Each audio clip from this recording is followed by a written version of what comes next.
여러분, 안녕하세요. 오늘 들려드릴 이야기는 정말 특별합니다.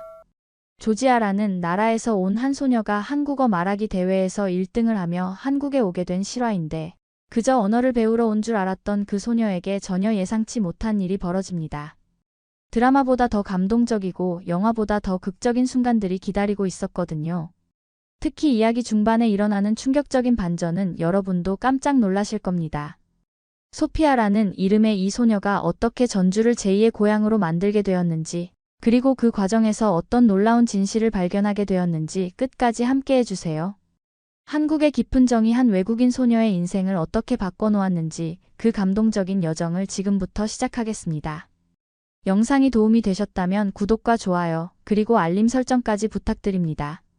조지아의 작은 시골 마을 쿠타이시에서 자란 소피아는 평범한 고등학생이었습니다. 매일 학교에 가고 친구들과 놀고 집에서 숙제를 하는 일상이 그녀의 전부였죠. 그런데 어느 날 친구 나나가 보여준 한국 드라마 한 편이 그녀의 인생을 완전히 바꿔놓았습니다. 그 드라마는 바로 별에서 온 그대였어요. 처음에는 그저 재미있어서 보기 시작했는데 점점 자막 없이 이해하고 싶다는 욕구가 생겼습니다. 등장인물들이 주고받는 대화의 뉘앙스, 감정의 미묘한 차이들을 직접 느끼고 싶었거든요. 왜 이 언어는 이렇게 아름답게 들릴까? 소피아는 혼자 중얼거리며 한국어 공부를 시작했습니다. 조지아에서 한국어를 배울 수 있는 곳은 많지 않았습니다. 수도 트빌리시에 한국문화원이 있다는 얘기를 들었지만 소피아가 사는 쿠타이시에서는 너무 멀었어요. 결국 인터넷 강의와 교재를 구해서 독학으로 시작할 수밖에 없었죠. 매일 새벽 5시에 일어나 1시간씩 한국어를 공부하는 것이 그녀의 일과가 되었습니다. 가족들은 처음에 이해하지 못했습니다. 아버지는 왜 그런 어려운 언어를 배우려고 하니? 영어나 독일어를 배우는 게 나중에 취업에 도움이 될 텐데라고 걱정스러운 표정으로 물었죠. 어머니도 한국이 어디 있는 나라인지도 모르겠다며 고개를 저었습니다. 하지만 소피아의 열정은 식을 줄 몰랐습니다. 한국어의 체계적인 문법 구조와 한글의 과학적인 원리에 완전히 매료되었거든요. 자음과 모음의 조합으로 모든 소리를 표현할 수 있다는 것이 신기했고, 높임법과 존댓말의 섬세한 구분도 흥미로웠습니다. 조지아어와는 완전히 다른 언어 체계였지만 그래서 더욱 도전적이고 매력적이었어요. 6개월이 지나자 소피아는 기초적인 대화가 가능할 정도로 실력이 늘었습니다. 한국 드라마를 볼 때도 이제는 자막 없이 절반 정도는 이해할 수 있게 되었죠. 그때 학교에서 한국어 말하기 대회 공고를 보게 되었습니다. 조지아 내 고등학생들을 대상으로 하는 대회였는데 1등을 하면 한국 유학 장학금을 받을 수 있다는 내용이었어요. 소피아의 가슴은 뛰기 시작했습니다. 이건 내 인생의 기회야. 그녀는 더욱 열심히 준비했습니다. 발음 연습을 위해 거울 앞에서 혼자 연설하고 한국 문화에 대해서도 깊이 공부했습니다. 한국의 역사, 전통문화, 현대문화까지 모든 것을 흡수하려고 노력했어요. 대회 당일 떨리는 마음으로 무대에 올라선 소피아는 한국어를 통해 발견한 새로운 세상이라는 주제로 연설했습니다. 그녀는 한국어를 배우면서 느낀 감동과 한국 문화의 아름다움에 대해 진심을 담아 이야기했죠. 심사위원들의 눈에 눈물이 글썽였습니다. 결과는 1등이었습니다. 소피아는 그 순간을 평생 잊을 수 없을 거라고 생각했어요. 대회에서 1등을 한 순간 소피아는 믿을 수 없었습니다. 꿈만 같았던 한국 유학이 현실이 되는 순간이었거든요. 시상대에서 트로피를 받으며 흘린 눈물은 기쁨과 떨림이 섞인 복잡한 감정이었습니다. 무대 아래에서 박수를 치는 부모님의 모습을 보며 소피아는 정말 해냈구나라는 생각에 벅찬 감정이 밀려왔어요. 집으로 돌아와서도 실감이 나지 않았습니다. 장학금 담당자가 전화를 걸어와서 구체적인 절차를 설명해 줄 때까지도 꿈인 것 같았어요. 전주대학교 언어교육원에서 1년간 한국어를 집중적으로 배우고 그 후에는 정규 대학 과정에 진학할 수 있다는 설명을 들었습니다. 가족들은 처음에는 걱정했습니다. 아버지는 그렇게 먼 나라에 혼자 보내도 될까라며 밤새 고민하셨고, 어머니는 음식은 맞을까, 사람들은 친절할까 하며 온갖 걱정을 하셨어요. 하지만 소피아의 진심을 알고 나서는 응원해주기 시작했습니다.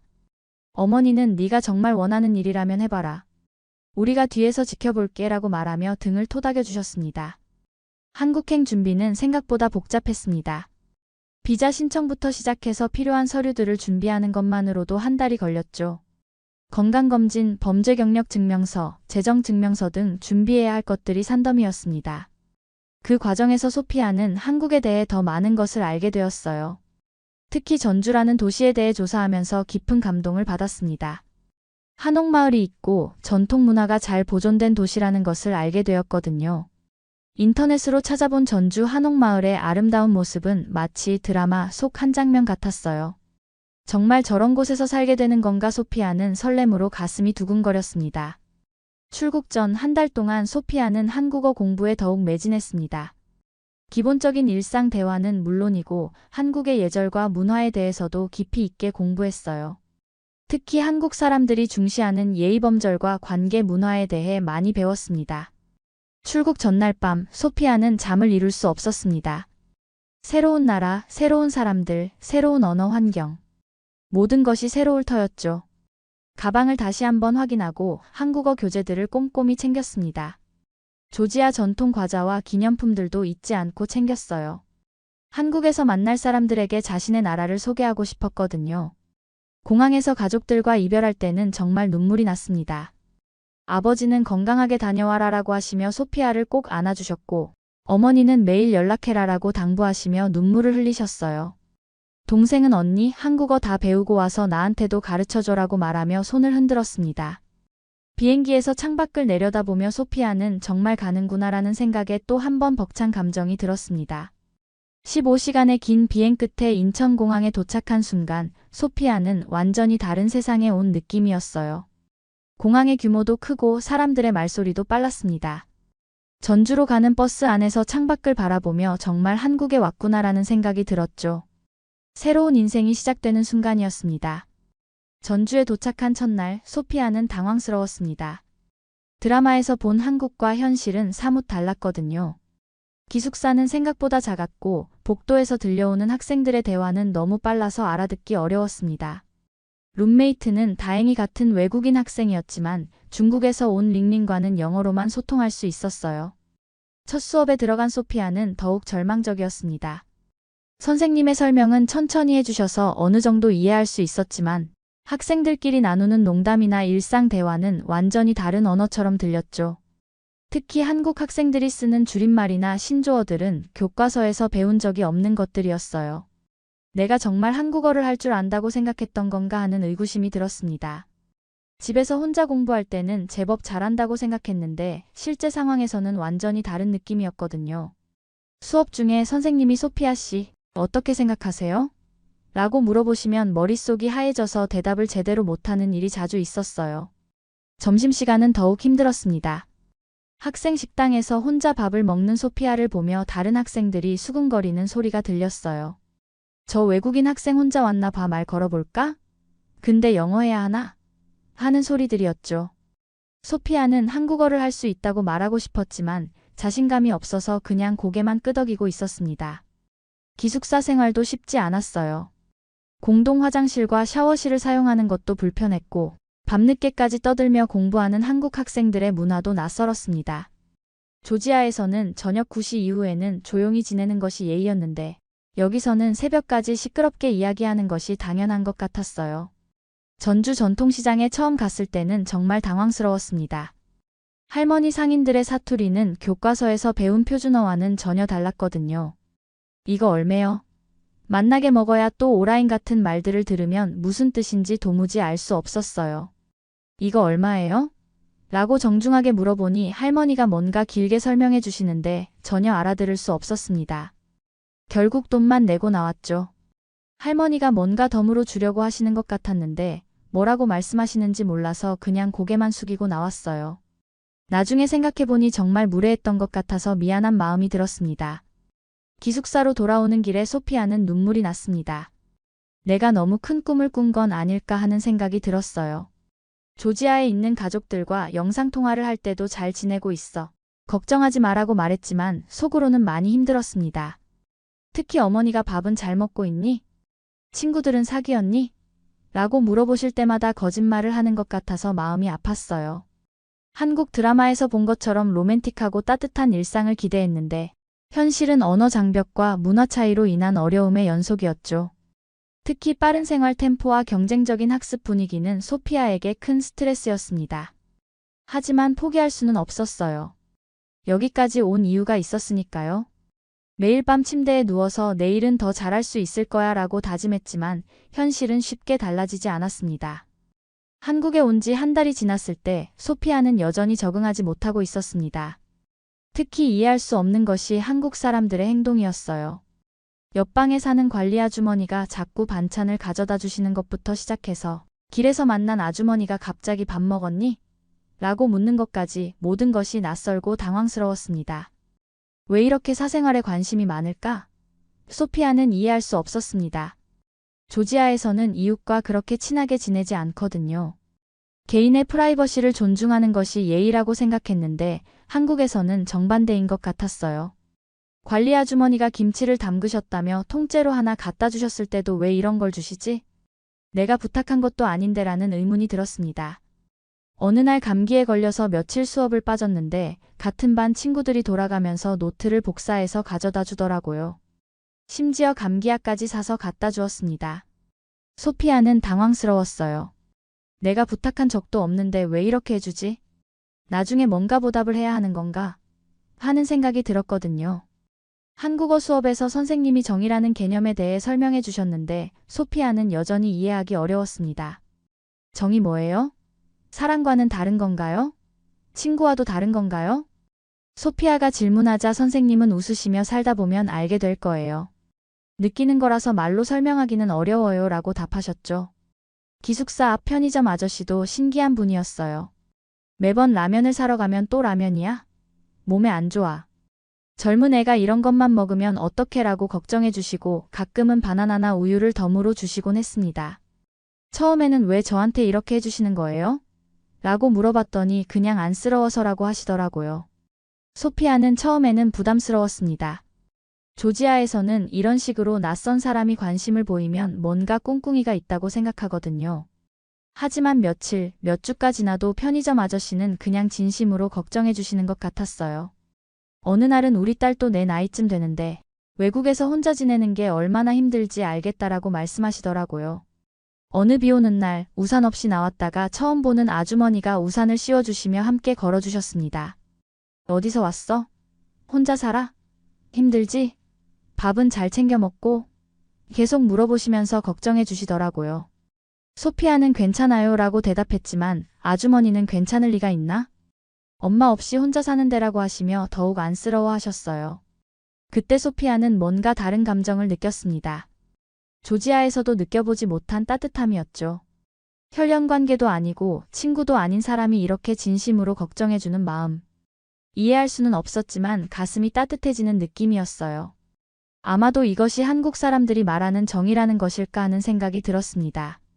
하지만 여전히 완전히 이해하지는 못했어요.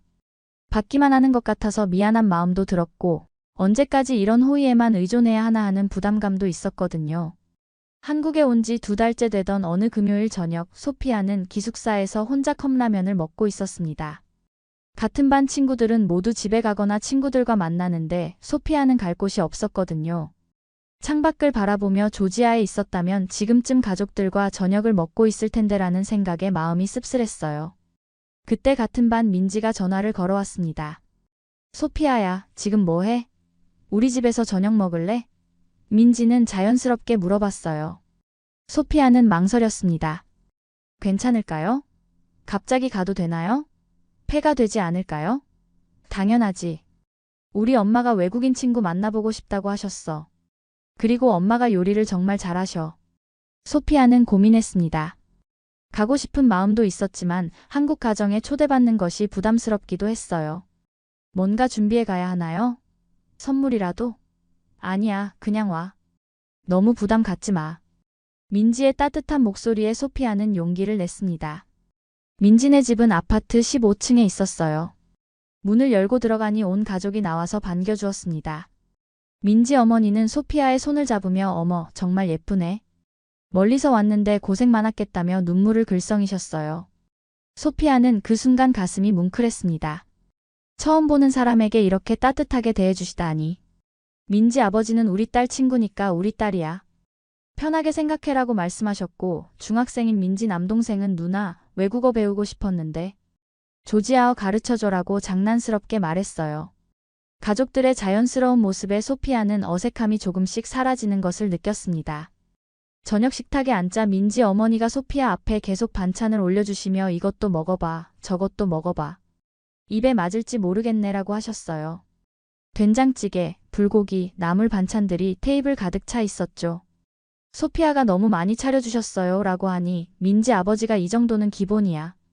우리는 손님 오면 항상 이렇게 해라고 웃으며 말씀하셨습니다. 민지 할머니는 조지아는 어떤 나라니? 음식은 뭘 먹어? 우리 음식하고 비슷한 게 있나? 라며 궁금해하셨어요. 소피아가 조지아 음식에 대해 설명하자 모든 가족이 관심 있게 들어주셨습니다. 언젠가 조지아 음식도 해보고 싶다라고 민지 어머니가 말씀하시자 소피아는 제가 만들어 드릴게요 라고 대답했어요. 식사 중간에 소피아가 김치찌개를 맛있게 먹자 민지 어머니가 김치 좋아해?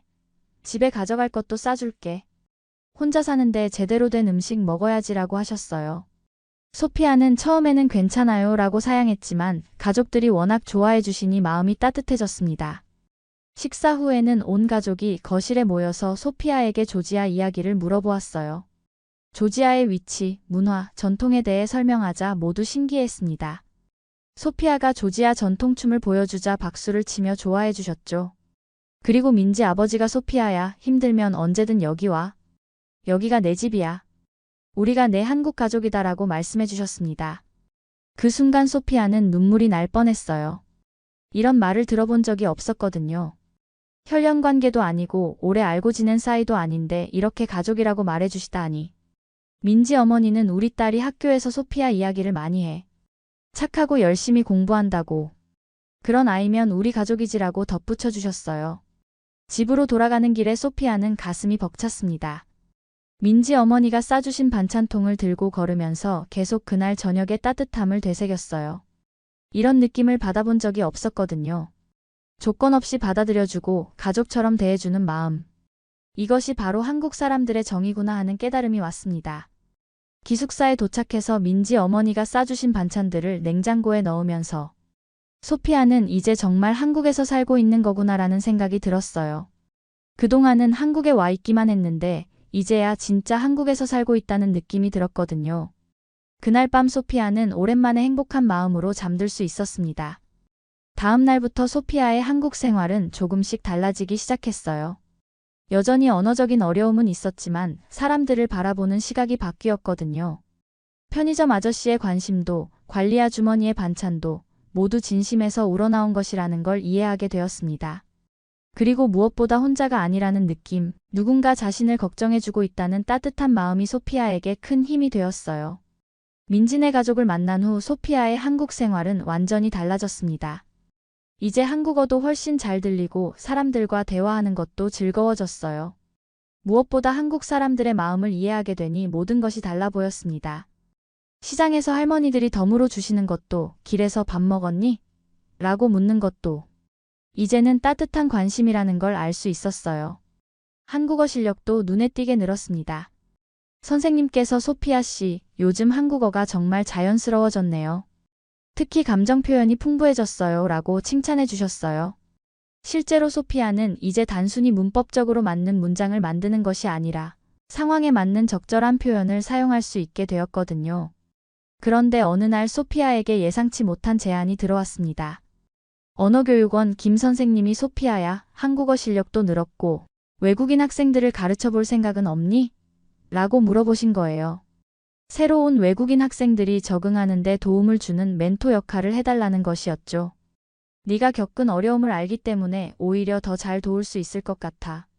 처음에는 자신이 없었습니다. 제가 아직 한국어도 완벽하지 않은데 다른 사람을 도울 수 있을까요? 실수라도 하면 어떻게 하죠? 하지만 선생님은 완벽할 필요 없어. 네가 겪은 시행착오가 오히려 도움이 될 거야. 그리고 언어는 함께 배우는 거잖아 라고 격려해 주셨어요. 첫 번째 학생은 베트남에서 온 투안이었습니다. 19살의 남학생으로 소피아가 처음 한국에 왔을 때와 똑같이 언어 때문에 힘들어하고 있었어요. 첫 만남에서 투안은 한국 사람들이 무슨 말을 하는지 모르겠어요. 너무 빨라요 라고 걱정스러운 표정으로 말했습니다. 소피아는 자신의 경험을 들려주며 위로했어요. 나도 처음에는 똑같았어. 심지어 시장에서 할머니 말을 못 알아들어서 울 뻔한 적도 있어. 그리고 중요한 건 언어가 아니라 마음이라는 것을 설명해 주었죠. 한국 사람들의 마음을 이해하면 언어도 저절로 들려와. 처음에는 다 어려워.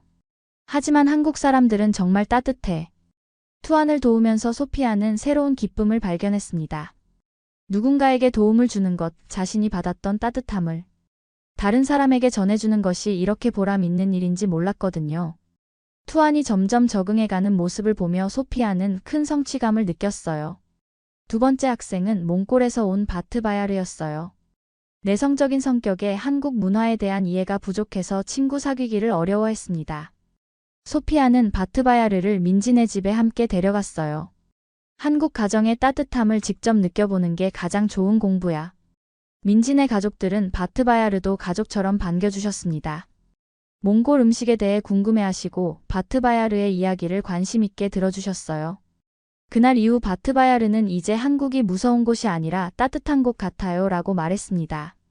그때부터 소피아는 새로운 꿈을 꾸기 시작했습니다. 한국어 선생님이 되어서 더 많은 외국인들에게 한국어와 한국 문화를 알려주고 싶다는 꿈이었죠. 단순히 언어만 가르치는 게 아니라 한국 사람들의 마음, 한국의 정까지 전해주고 싶었습니다. 소피아는 한국어 교육학과 대학원 진학을 준비하기 시작했어요. 도서관에서 관련 책들을 읽으며 공부하고 교수님들께 조언도 구했습니다. 외국인으로서 한국어를 배운 경험이 오히려 장점이 될 수 있어요. 학습자의 어려움을 직접 체험했으니까요 라는 교수님의 말씀에 용기를 얻었어요. 밤늦게 도서관에서 공부하며 소피아는 생각했습니다. 1년 전만 해도 한국어 말하기 대회에서 1등하는 게 꿈이었는데 이제는 한국어를 가르치는 선생님이 되고 싶다니. 꿈이 생기니 모든 일이 즐거워졌죠. 특히 자신이 도운 학생들이 한국 생활에 적응해가는 모습을 볼 때마다 이 길이 맞구나라는 확신이 들었습니다. 한국에 온 지 1년이 지났을 때 소피아에게는 놀라운 변화가 일어났습니다. 이제 전주 사투리도 자연스럽게 나오고 시장 할머니들과 농담도 주고받을 수 있게 되었거든요. 소피아야, 이제 우리말 진짜 잘하네 완전 한국 사람 같아 하며 할머니들이 좋아해 주셨어요. 무엇보다 이곳이 정말 자신의 고향처럼 느껴지기 시작했습니다. 설날이 다가왔을 때 민지네 어머니가 특별한 제안을 하셨어요. 소피아야, 설날에 우리 친정에 같이 갈래? 할머니가 외국인 며느리 보고 싶다고 하셔. 그리고 설날 음식도 배우고. 소피아는 깜짝 놀랐습니다. 며느리라니 자신을 진짜 가족으로 생각해 주신다는 뜻이었거든요. 괜찮을까요? 저 때문에 불편하시지 않을까요? 소피아가 걱정하자 민지 아버지가 뭔 소리야. 우리 딸인데 왜 불편해.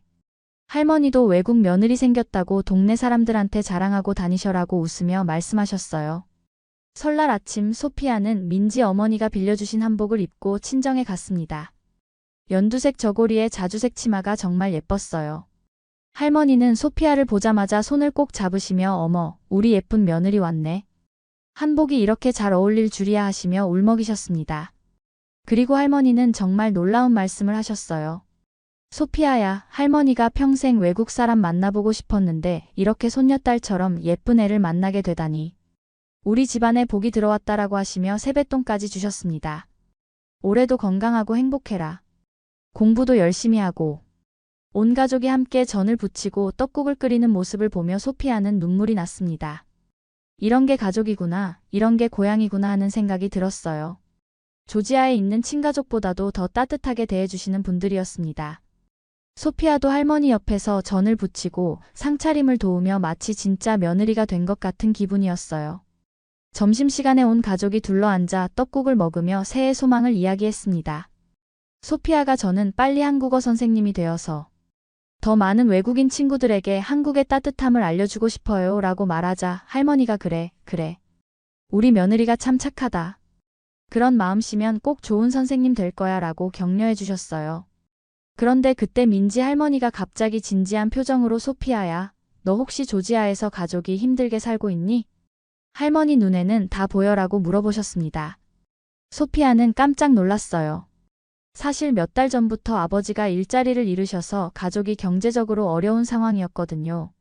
하지만 한국에 있는 동안 가족들에게 걱정 끼치고 싶지 않아서 말한 적이 없었습니다. 영상통화할 때마다 잘 지내고 있어. 걱정하지 마라고 말했지만 사실 조지아 경제 상황이 좋지 않아서 아버지가 새 일자리를 구하기가 쉽지 않았어요. 어머니도 파트타임 일을 하시지만 생활비를 감당하기 어려운 상황이었죠. 할머니는 소피아의 표정을 보시고 모든 걸 아셨나 봅니다. 얘야, 가족이 힘들면 우리가 도와줄게. 우리 며느리 가족이 우리 가족이야. 부모님 걱정하지 말고 공부에만 집중해라고 말씀하시며 소피아를 꼭 안아주셨어요. 그 순간 소피아는 참았던 눈물을 펑펑 쏟았습니다. 이런 무조건적인 사랑을 받아본 적이 없었거든요. 혈연 관계도 아닌데 이렇게 자신의 가족까지 걱정해 주시다니. 민지 아버지도 소피아야, 부모님께 연락드려도 될까? 우리가 도울 수 있는 일이 있으면 얼마든지 도와드릴게라고 말씀해 주셨어요. 그날 소피아는 정말로 자신이 한국 사람이 된 것 같은 느낌을 받았습니다. 전주가 단순한 유학 도시가 아니라 진짜 자신의 고향이 되었다는 걸 깨달았어요. 조지아보다 더 따뜻한 곳, 자신을 진심으로 사랑해주는 사람들이 있는 곳이 바로 전주였습니다. 한국에 온 지 2년이 지난 지금 소피아는 한국어 교육학과 대학원에 합격했습니다. 그리고 더 놀라운 일이 기다리고 있었어요. 민지네 가족이 정말로 소피아의 조지아 가족을 도와주기 시작한 것입니다. 민지 아버지가 운영하는 건설회사에서 조지아와 한국 간의 건설, 기술 교류 사업을 시작하면서 소피아 아버지에게 통역과 현지 조정 업무를 맡겨주신 거예요. 처음에는 온라인으로 시작된 일이었지만 점점 규모가 커지면서 소피아 아버지의 경험과 전문성이 인정받기 시작했습니다. 몇 개월 후에는 형님, 아예 한국으로 오셔서 함께 일하시는 게 어떨까요? 라는 제안까지 받게 되었죠. 소피아는 꿈만 같았습니다. 조지아에서 부모님이 한국에 오셨을 때의 감동은 말로 표현할 수 없었어요. 인천공항에서 2년 만에 만난 가족들을 보며 소피아는 눈물을 참을 수 없었습니다. 어머니는 우리 딸이 이렇게 건강하고 예뻐졌네라고 하시며 계속 안아주셨고, 아버지는 딸 덕분에 새로운 인생이 시작되는구나라고 감격해 하셨어요. 민지네 가족은 소피아 부모님을 친부모님처럼 모시며 전주 곳곳을 안내해드렸습니다. 한옥마을, 전동성당, 오목대 등 전주의 명소들을 함께 다니며 한국 문화를 체험하게 해드렸어요. 소피아 어머니는 우리 딸이 이런 좋은 사람들을 만나서 정말 다행이다. 이분들이 우리 은인이야 라며 계속 감사 인사를 드렸습니다. 더 감동적인 건 언어 장벽이 있음에도 불구하고 두 가족이 마음으로 소통하는 모습이었어요. 민지 할머니와 소피아 어머니는 손짓 발짓으로 대화하며 금세 친해지셨고 함께 김치를 담그고 조지아 전통 요리도 만들어 보셨습니다. 마음이 통하면 말이 안 통해도 괜찮다는 걸 직접 보여주신 거죠. 소피아 아버지는 민지 아버지와 만나면서 완전히 새로운 인생의 전환점을 맞게 되었어요. 형님의 성실함과 전문성을 보니 꼭 함께 일하고 싶습니다. 우리 소피아가 좋은 분을 만나서 우리도 복을 받는 것 같아요 라는 민지. 아버지의 진심 어린 말씀에 감동받았죠. 결국 가족 전체가 한국으로 이주하기로 결정했습니다. 꿈만 같았던 일이 현실이 된 거예요. 소피아는 이 모든 게 한국어 말하기 대회 1등 때문에 시작됐다니 믿을 수 없어요. 인생이 이렇게 바뀔 수 있다니라며 감동했습니다. 현재 소피아는 전주의 한 초등학교에서 다문화 가정, 아이들과 외국인 학생들을 가르치는 한국어 선생님으로 활동하고 있습니다. 자신이 받았던 따뜻함을 다른 사람들에게 전해주는 것이 그녀의 일이 되었죠. 수업 중에 소피아는 아이들에게 이렇게 말합니다. 언어는 단순한 소통 도구가 아니야. 그 나라 사람들의 마음을 이해하는 열쇠거든. 한국어를 배우면서 여러분도 한국 사람들의 정을 느껴보길 바라. 그리고 여러분도 누군가에게 따뜻한 마음을 전해주는 사람이 되기를 바라. 아이들은 소피아 선생님의 수업을 정말 좋아해요. 다른 나라에서 온 선생님이 한국을 이렇게 사랑하고 한국어를 이렇게 잘한다는 게 신기하고 자랑스럽다고 말합니다. 소피아는 아이들에게 조지아 문화도 소개해주고 서로 다른 문화를 존중하는 마음도 가르쳐주고 있어요. 최근에는 유튜브 채널도 시작했습니다. 소피아의 한국 이야기라는 제목으로 외국인들에게 한국어와 한국 문화를 알려주는 콘텐츠를 만들고 있어요. 특히 한국 사람들의 정에 대한 이야기가 큰 인기를 끌고 있습니다. 구독자들은 소피아 선생님 덕분에 한국에 대한 편견이 없어졌어요. 저도 한국에 가서 그런 따뜻함을 경험해보고 싶어요 라는 댓글을 남기고 있죠. 또한 소피아는 조지아와 한국 간의 문화교류에도 힘쓰고 있습니다. 전주시에서 조지아 문화 소개 행사를 열 때마다 적극적으로 참여하고 조지아에서 한국에 관심 있는 젊은이들에게 조언도 해주고 있어요. 문화는 서로 나누면 더 풍성해져요. 제가 한국에서 받은 사랑을 조지아 사람들에게도 전해주고 싶어요. 소피아는 최근 인터뷰에서 이렇게 말했습니다. 처음엔 한국어를 배우러 왔지만 지금은 한국의 정을 배우고 있습니다. 언어는 문법과 단어만 배우는 게 아니라 그 나라 사람들의 마음까지 배우는 거라는 걸 깨달았어요. 한국은 제 인생 최고의 선물이었습니다. 이제 저도 누군가에게 그런 선물이 되고 싶어요. 앞으로 소피아는 더 많은 외국인들이 한국의 따뜻함을 경험할 수 있도록 돕고 싶다고 합니다. 박사과정을 마친 후에는 대학에서 한국어를 가르치거나 국제교육기관에서 일하고 싶다는 꿈도 있어요. 제가 경험한 이 감동을 더 많은 사람들과 나누고 싶어요. 그것이 제가 한국에서 받은 사랑에 보답하는 길이라고 생각해요. 소피아의 이야기는 단순한 성공담이 아닙니다. 서로 다른 문화가 만났을 때 생기는 따뜻한 기적, 진심으로 베푸는 정이 어떻게 한 사람의 인생을 바꿀 수 있는지를 보여주는 감동적인 이야기죠. 그리고 이 이야기는 지금도 계속되고 있습니다.